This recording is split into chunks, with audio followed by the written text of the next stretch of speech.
Hello children, I am Sunil Kumar Pandey, your English teacher from Cambridge International School, Dasua. In this video, I am going to discuss with you chapter 6 of your textbook Flamingo, Poets and Pancakes.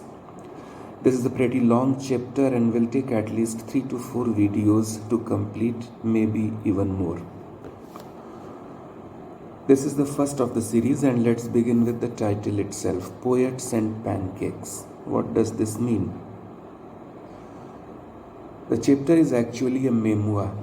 memoir. Memoir means a collection of memories. And this chapter is a collection of memories of the author of the time when he worked at the Gemini Studios in Madras, current day Chennai. Pancake was the brand name of the makeup material used in bulk by the Gemini Studios, and the word poets has been used for almost everybody at the Gemini Studios because all of them exuded a calm, relaxed air and talked about fanciful things like the poets do. The whole chapter is filled with such subtle humor throughout, so let's read and enjoy. In the first short paragraph, the writer first introduces Pancake to us. He tells us, Pancake was the brand name of the makeup material that Gemini Studios bought in truckloads. And then he goes on to mention some older actresses who must have used it, followed by one or two newer actresses who might not even have heard about it because the brand is now out of market. And then the writer comes to the makeup department of the Gemini Studios.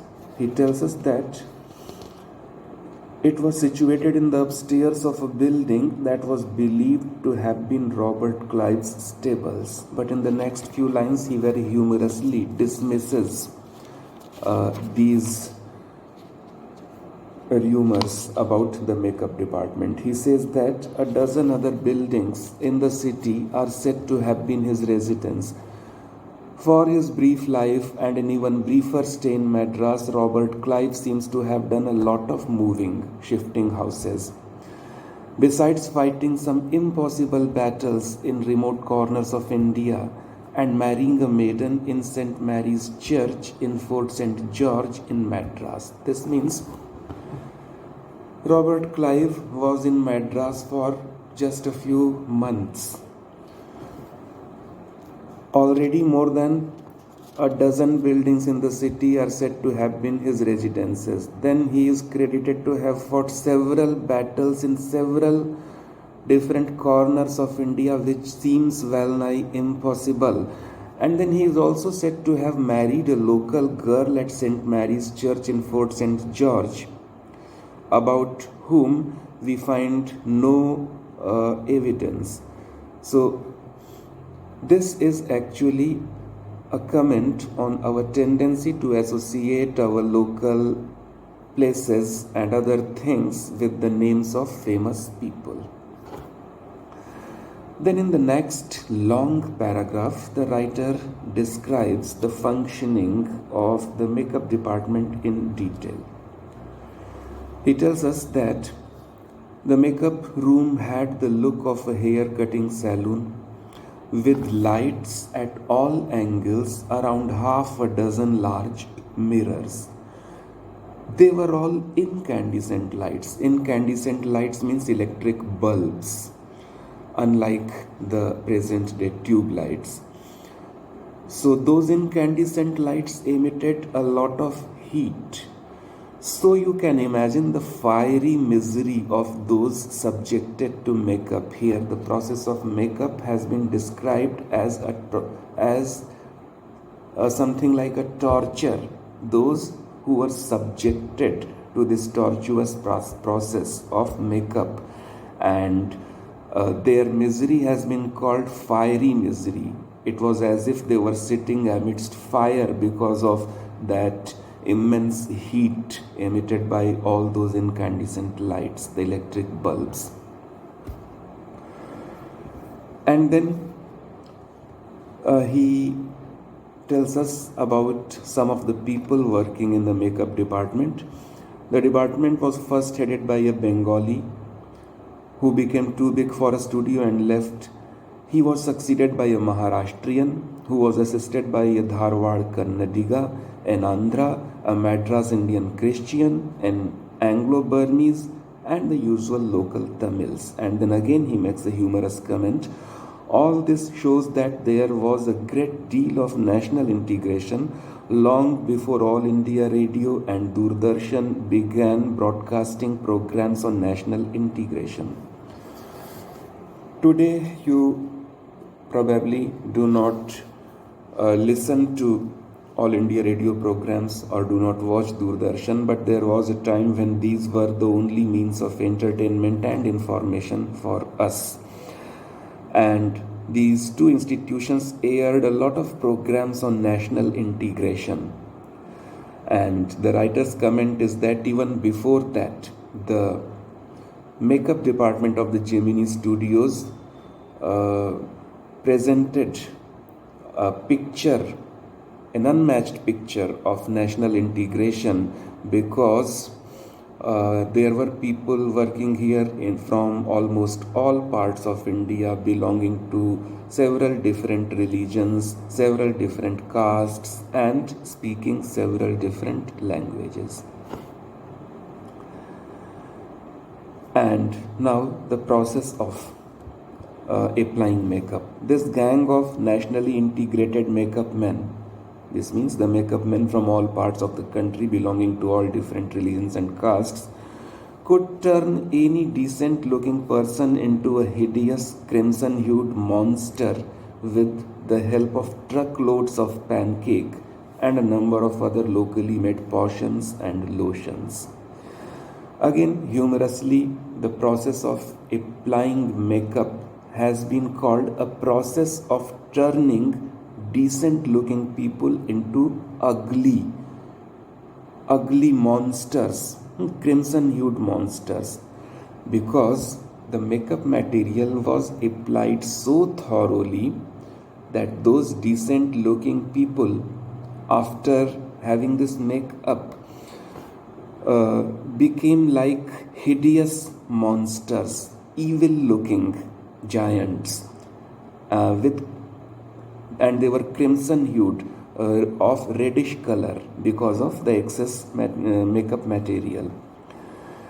And the writer tells us those were the days of mainly indoor shooting, and only 5% of the film was shot outdoors, and I suppose the sets and studio lights needed the girls and boys to be made to look ugly in order to look presentable in the movie. Outdoor shooting was not done. It was mostly indoor shooting, and such heavy makeup was required so that the actors and actresses would look presentable on the screen. And again, a humorous comment, making them look like monsters, making them ugly was necessary in order for them to look good on the screen. And then a strict hierarchy was maintained in the makeup department. Hierarchy, the order of officials from higher to lower.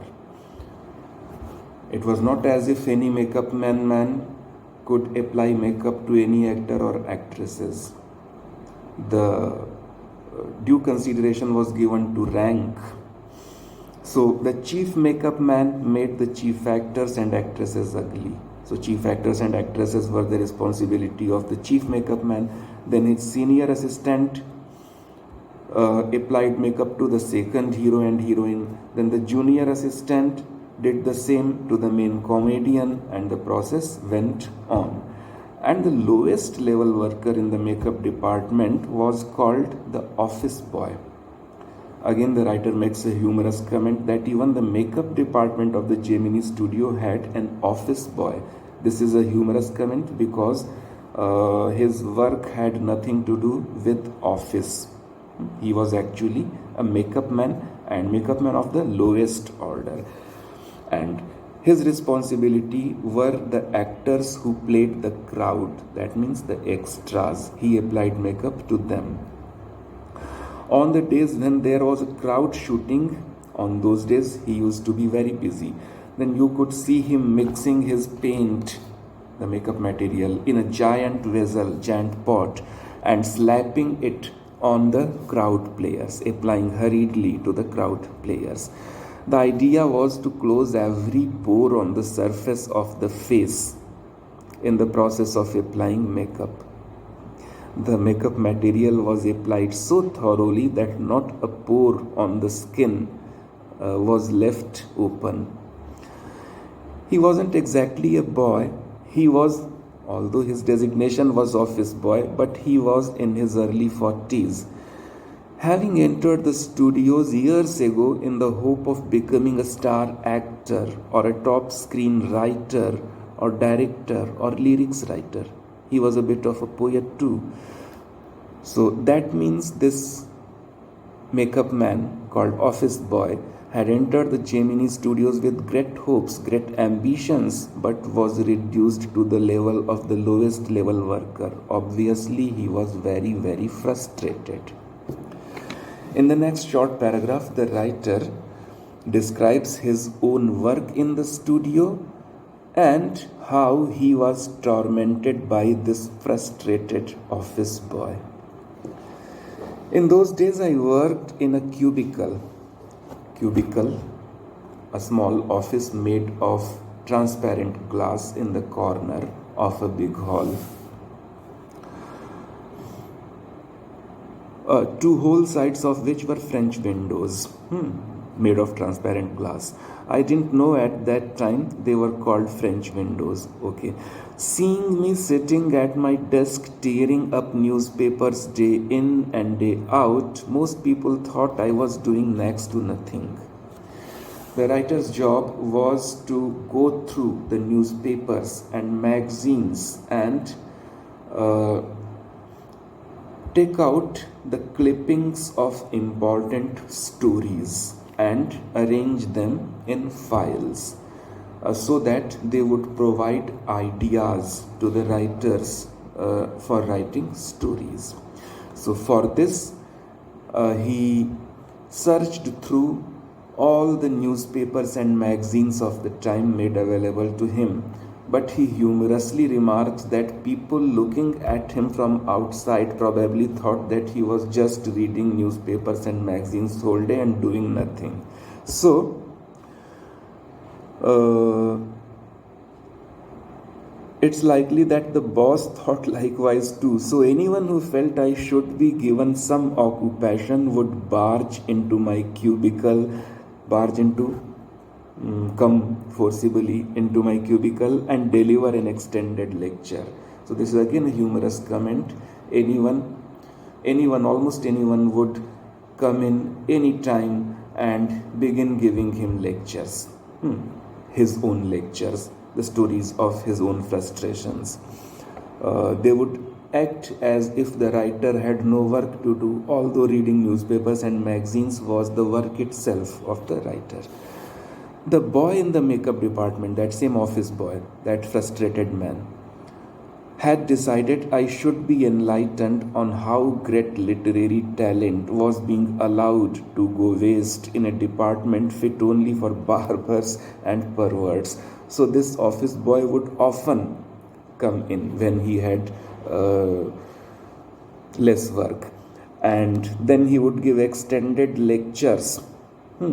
He would pour down all his frustrations on the writer. He would say that he had great literary talent, but his talent was not being used because he was not a writer. He was not being given the task of a writer. He was being used in the makeup department, a department which was fit only for barbers and perverts, evil people. Soon I was praying for crowd shooting all the time. After a few days, his lectures became so unbearable for the writer that he would pray almost every day for crowd shooting so that office boy would be busy and would not come to his cubicle, to his chamber.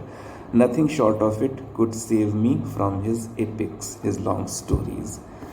So children, we will stop here today.